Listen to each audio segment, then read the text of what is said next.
You know what the correct answer to that is? Let it happen?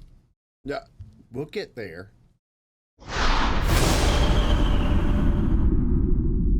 Before we get to all that, we've got an example of why, let's see, why diversity hires are bad, or why affirmative action is bad, or why when you say, I'm totally going to hire somebody, for,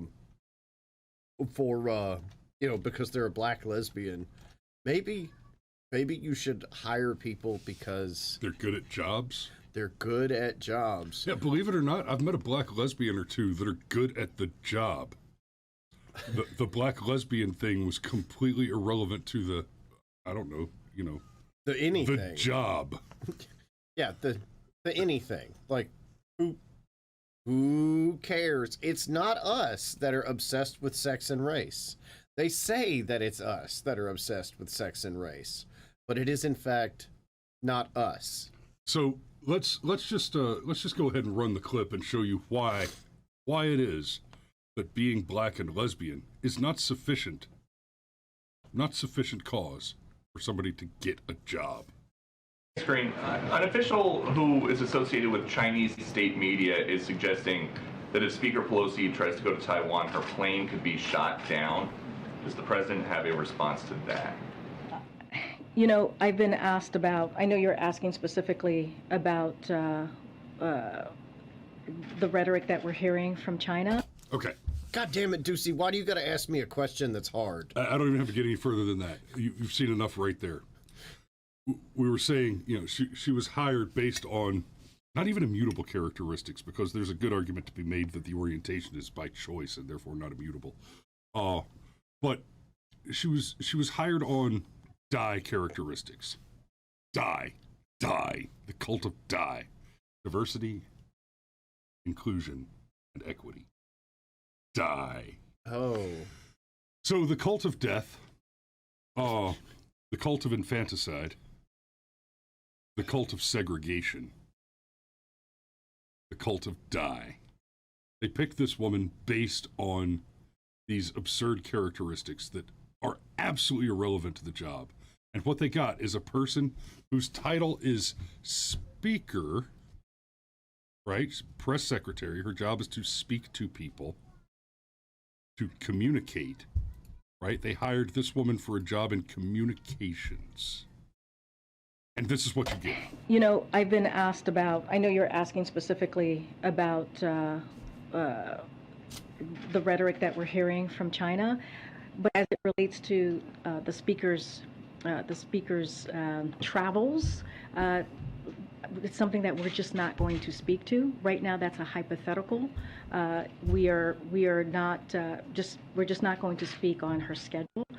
As we have said multiple times, we give advice and guidance to any members of Congress where they travel, to the region they travel, whether an advice on geopolitical situation in the region or in the country, and any national security issues that may arise. But again, I'm not going to speak to a hypothetical.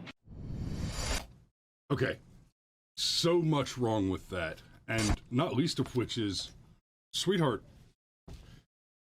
there's no hypothetical here. I'm not going to speak to a hypothetical. It's not a hypothetical. We're not saying, hypothetically, if China were to threaten to murder one of our politicians while en route to visit a separate country, is there a response to that? Not hypothetically. No. China threatened to shoot down Nancy Pelosi's plane if she flies to Taiwan. Now, when we say China threatened, I'll clarify a little bit. The Chinese state media outlet published that China would shoot her down if she tried to fly to Taiwan. But understand something. In the United States, we make allegations and we suggest that organizations like CNN, MSNBC, and the like, these obviously biased left-wing organizations, are essentially government mouthpieces. They're essentially state propaganda media. And that's something that is absolutely in evidence. Right? Oh, they brag about it. Oh, we're Yeah. in communication with the White House for how they Correct. want their talking points. And we see this bizarre incestual back and forth between the Democrat National Committee, the White House, and these various media outlets. Like Jen Psaki. Right. And it's so patently and painfully obvious that the majority of U.S.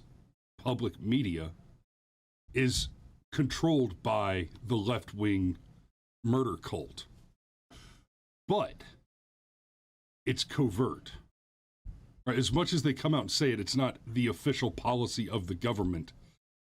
And the government doesn't technically own those entities. When you say the Chinese state media made a claim about actions being threatened by the Chinese Communist Party and the People's Liberation Army of China, what you are saying is that the Chinese Communist Party has used their essentially speaker position, their press secretary equivalent, right? The Chinese state owns the media in the very technical and real sense of the definition.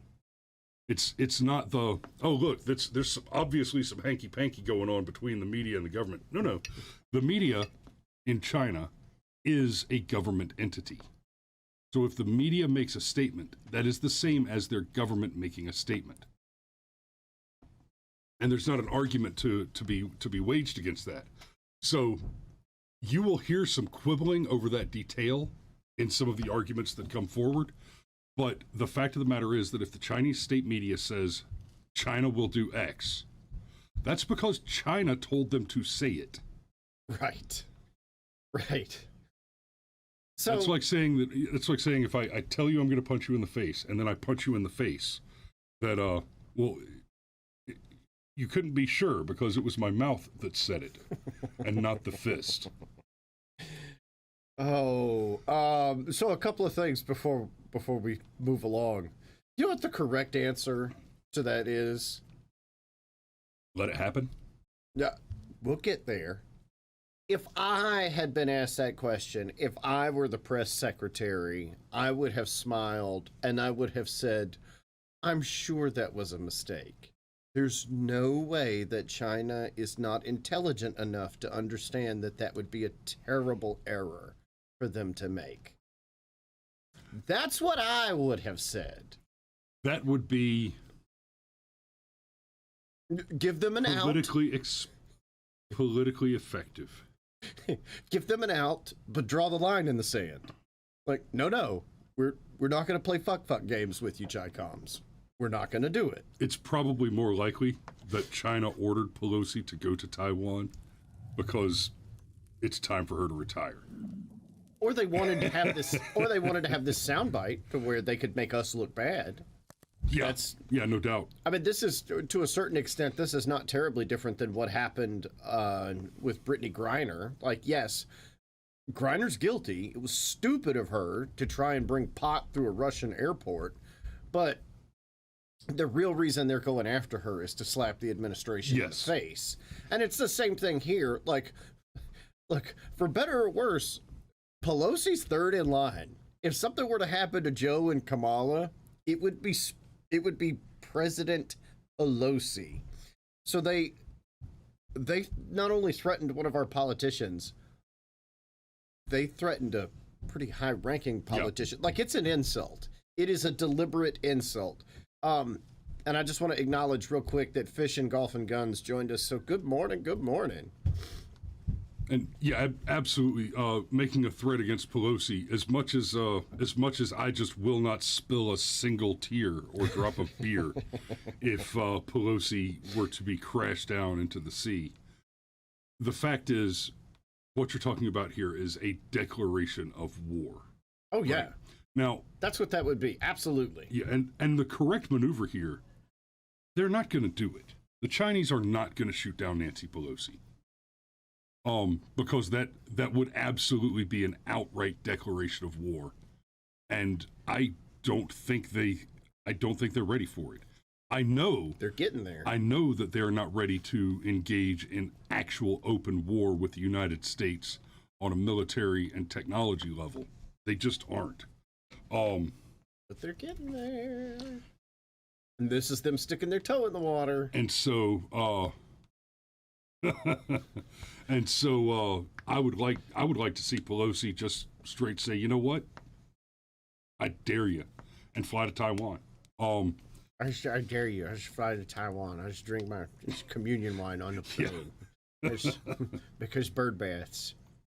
Okay. Oh, Corvo Blanco's back with and he's got gay jokes. Aren't you adorable? No, we already had a gay joke. We played Mean Jean Perrier, whatever her name is, like Mean Jean, the fizzy water bottle. whatever she is, like the diversity hire. Crackshot joined us this morning. Good morning, sir. I think you mean the diversity hire. Your Yeah. your dad jokes, man. Your dad jokes. Look, you know, we said with Brittany Griner, and I'll actually adopt this position unironically. Okay, we said with Brittany Griner that while she is a communist, whiny piece of ungrateful shit, she's our communist, whiny, ungrateful piece of shit. She's still an American. And I don't want to see any American prosecuted for a drug crime ever, period, end of sentence. Nancy Pelosi is still technically an American. She is Speaker of the House. Like, China shouldn't even let these words come out of their mouth. Like, this is the kind of thing where, like, listen, Rice Boy, you need to take the bass out your voice if you're going to say something like that. Okay? You're about to make a terrible mistake. And yes, I just said a whole bunch of terribly offensive things all in one sentence. And I did that on purpose because China sucks. And for some reason, the whole world was like, no, they're fine. They're coming around. Or they're pretending to come around so they can steal a bunch of our patents and lock up the rare earth market and maybe possibly implant viruses. Computer viruses. No other type of virus would China do on purpose. No. But the Wuhan labs are famous for their computer viruses.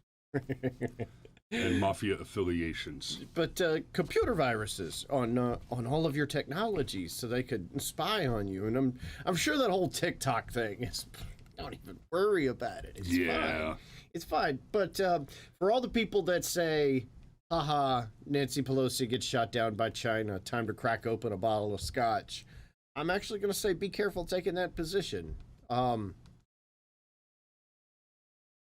If China can get away with doing that, we may as well go ahead and cede everything else to them now and hope they'll allow us to be slaves in peace.